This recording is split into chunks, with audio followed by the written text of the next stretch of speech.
Hello there, my name's Sura. I'm a meditation coach. Today talking about how to spot a crazy maker and 7 mindfulness tools you can use to effectively deal with them without going crazy. We've all dealt with crazy makers in our life. Maybe we've participated in it, and we certainly have a lot of crazy making going on in our world today. So how do you spot someone who is a crazy maker? Well, oftentimes after you've spent time with this person, you feel deeply unsettled.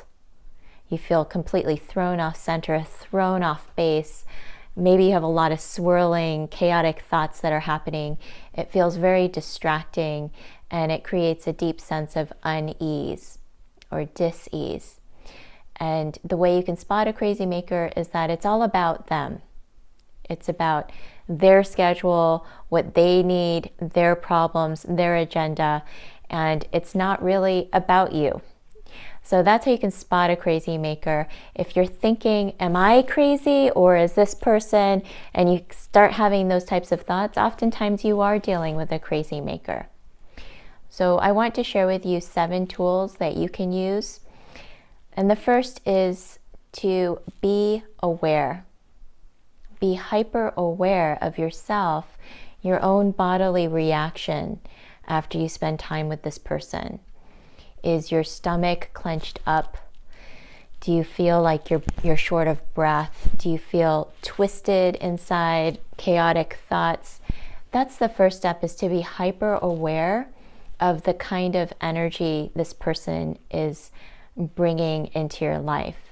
And it's just an awareness. It's not blaming, it's not judging, it's having a hyper awareness of yourself when you're engaging with the other. The second thing that you can do is to practice grounding.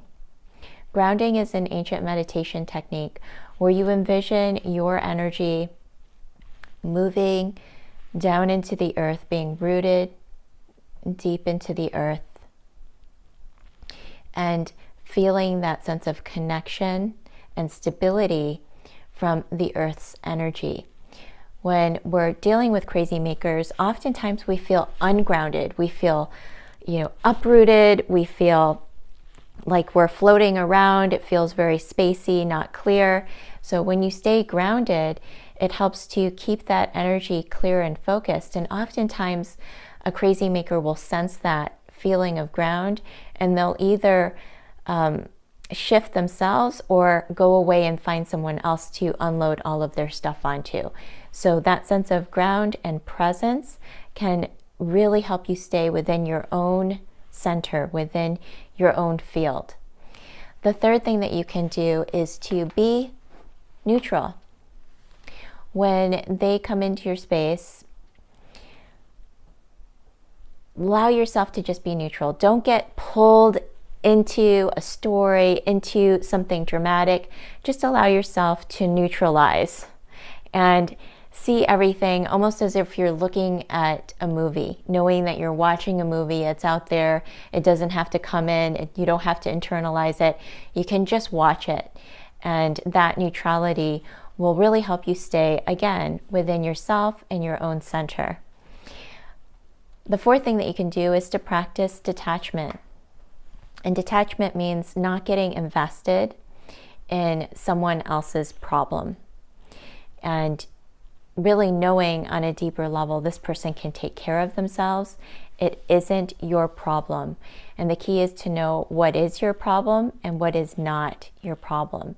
So by staying detached with a loving awareness, you don't have to get caught up into a dynamic, a push-pull, strange, circular, going nowhere kind of dynamic. And that will just allow you to feel clear. The fifth thing that you can do is to be honest. Speak the truth. Instead of working within the levels of denial that are occurring between you and the other. And by that I mean dancing around the truth. Oftentimes there's a level of haze, there's a level of smoke that's going on, and nothing's, being directly spoken about. So it's important that you stay at the center of your own truth, that you express that truth. You can say exactly what you're noticing about the person's behavior without being accusatory. Just say what you're noticing, be truthful, be kind, and be firm. The other person will feel it, and it's a gift to the other when you stay within your own truth and you're willing to express your own experience. Because oftentimes crazy makers, they're only about their reality. They don't really care about your reality. And the sixth thing that you can do is to practice having strong, clear boundaries. Being clear about your own boundaries, having healthy boundaries, knowing that you deserve to have a sacred space around you. And that could be putting a boundary on your time with this person, having a very clear limit.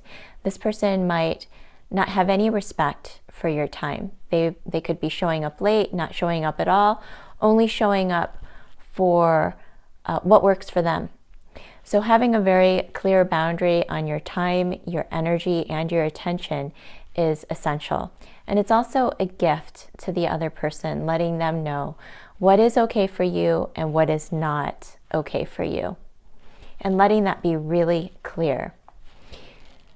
And lastly, I often say that drama is trauma, meaning that people that cause a lot of drama are often suffering from trauma themselves, and they are actually doing the best that they can.